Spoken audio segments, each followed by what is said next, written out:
Salvage the Bones, Chapter 12, second part.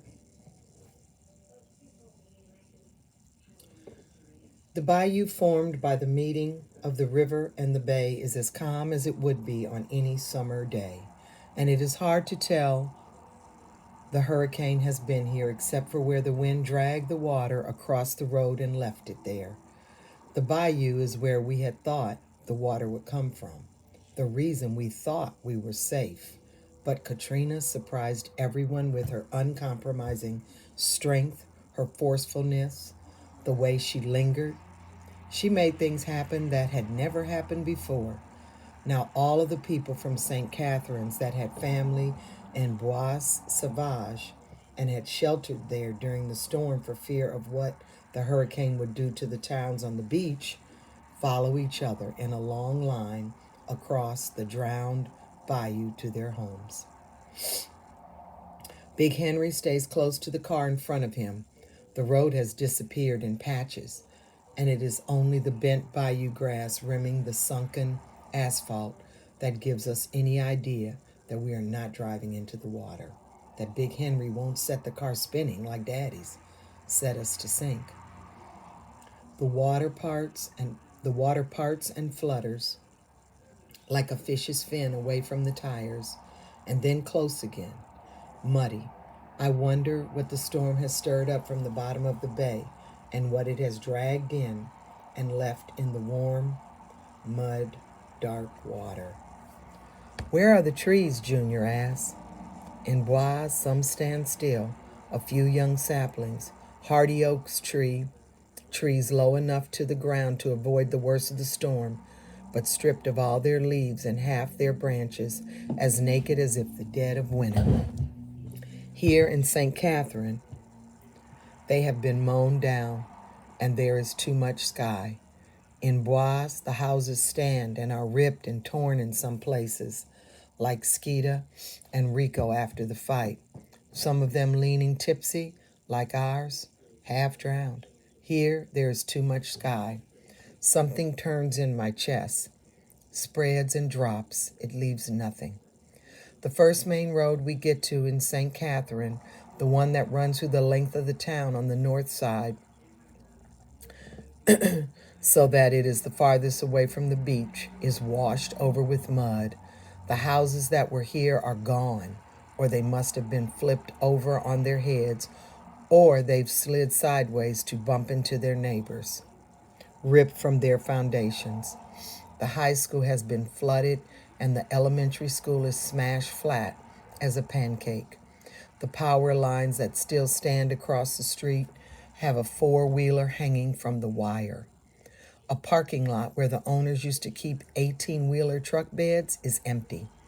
8 of them are now upside down across the street from the lot, looking like Legos tossed messily, smashing the trees.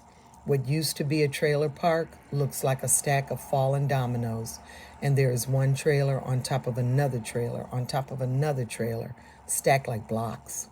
And everywhere there are people looking half drowned. An old white man and an old black man camping out under a tarp spread under a lone sapling. A family of Vietnamese with sheets shaped into a tent over the iron towing bar used for the mobile homes. Plywood set under the draping to make a floor. Teenage girls and women foraging in the parking lot and hollow shell of a gas station, hunting the wreckage for something to eat, something to save. People stand in clusters at what used to be intersections. The street signs vanished, all they own in a plastic bag at their feet, waiting for someone to pick them up. No one is coming. What? Big Henry says, as if someone has asked him a question. The older woman sits at the corner of one of the smaller roads that we turn down to get to the main road that runs closer to the beach. She has a towel draped over her head, and the plastic and metal chair she sits in leans to the left. She waves her hand, and we slow down. Can't pass down there. Can't pass nowhere near down there. Yes, ma'am, Big Henry says. Y'all got any food, she asks. She is missing her teeth on the side, and she is that in-between color where I can't tell if she's white or light-skinned black, but I can tell that she is old. The lines on her face rippling outward like her nose, her eyes, and her lips were stones dropped in still water. Yes, I say, and I fish out one of the top ramen packages that we brought with us. Pass it to Big Henry in the front seat, who passes it out the window to her.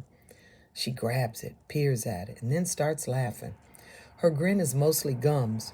Her t-shirt has a blue and pink teddy bear on it, and it used to be white. Well, all right, she laughs, all right. Big Henry drives as far as he can, which is only around 100 feet, before he stops the car, pulls it as far to the side of the road as he can without driving into the ditch, and parks. Mud has splattered up the side of the car, patterned it like lace. Junior is scrambling onto Randall's back again, and Randall loops and knots his arm under Junior's legs. Junior's cheek brushes against Randall's. I haven't seen him set Junior down since the hurricane. There is a house sitting in the middle of the road facing us, like it guards the secrets we will find farther. We pick our way around it. There are more houses in the streets. One house, square and even as a box, 2 stories, has been knocked off its foundation and spun to the side. Another house has landed on another house, wood on brick and settled. The foundation, cinder blocks rise up from the earth, stop a few feet in the air, slim and expectant, robbed of their houses. A woman in a baseball cap picks through the rubble of a spun house. Her son, who looks like Junior's age, squats in the dirt near the street and stares, face puckered, as we pass. A man in a yellow t-shirt pokes around his house's foundation with a stick. We pass what used to be the elementary school, the gym where Randall, a few days ago, played for and lost his chance at going to the basketball camp and being recognized by a college scout for his talent. For being Randall, where Manny learned who I was and disowned me, where Skeeta fought for me, and there is nothing but mangled wood and steel in a great pile, and suddenly there is a great split between now and then. And I wonder where in the world that day happened has gone, because we are not in it. Shit, Brando breathes.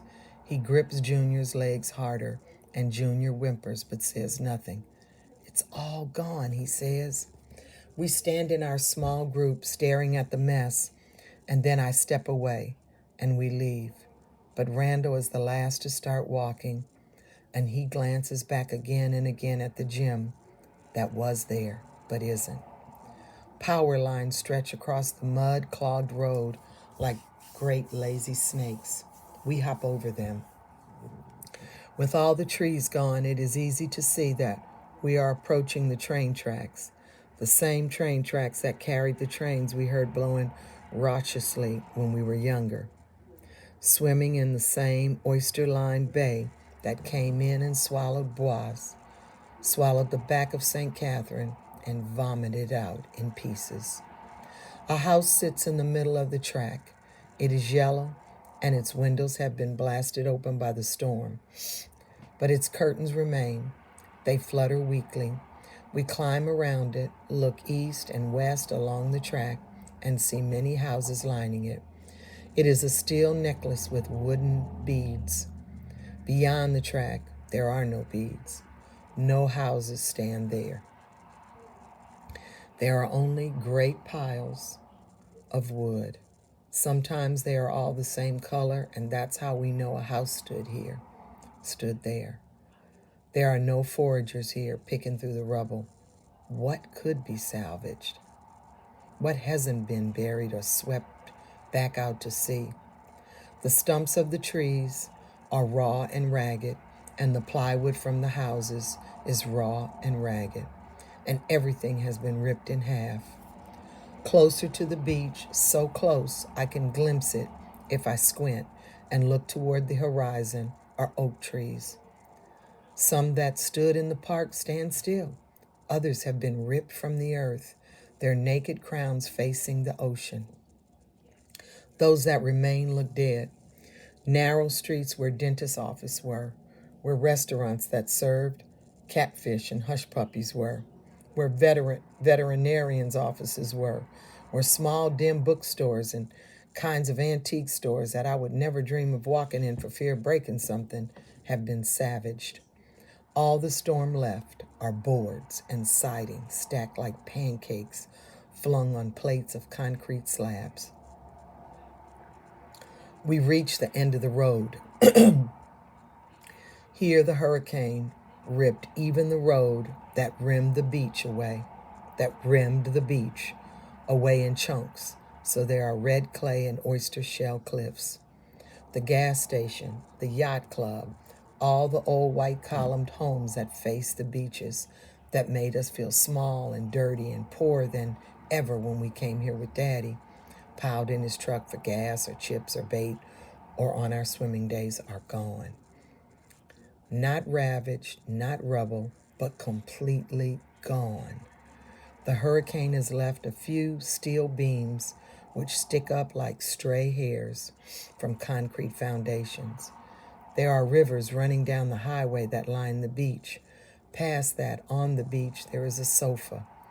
A man with white hair and an open button-down shirt is sitting on the arm of the sofa, and he is holding his head, or he is rubbing his eyes, or he is smoothing his hair, or he is crying.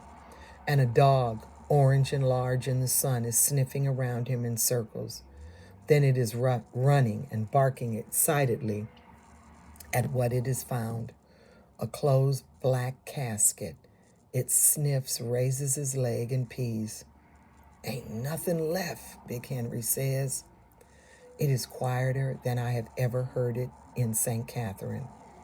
There is only wind and the flat blue-gray water, which is so tame. There isn't even the loud swish and the draw of waves. Big Henry's voice carries, and the dog looks up toward us and goes back to sniffing his treasure. Come on, Randall says. Big Henry and I follow him. Junior bobs up and down on Henry's back as gently as if he were sitting in a boat on calm water. We tiptoe on the edge of the ravaged road. I am scared more of it will slide. We climb over half of an oak tree, a car empty as naked sardine can, which is left on a neon grocery sign. Over here, Randall says, and leads us down one of the side streets, away from the quiet, open expanse of the sea. Here. He jumps on the concrete slab behind what used to be a bank, but it is now only the safe, large as an elevator, in the middle of the foundation, and bends to look down in the folds of the concrete. Look, the liquor store, Big Henry says. For Daddy, Randall says.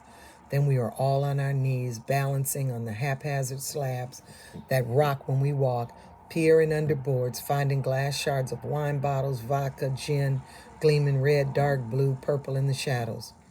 I find a bottle of Mad Dog, lime green, unbroken. Randall finds an orange one. Big Henry finds a red one and a small bottle of gin. Junior points, and Randall unwedges a big gallon jug of vodka. Big Henry slides 2 bottles of Mad Dog in his shirt pocket.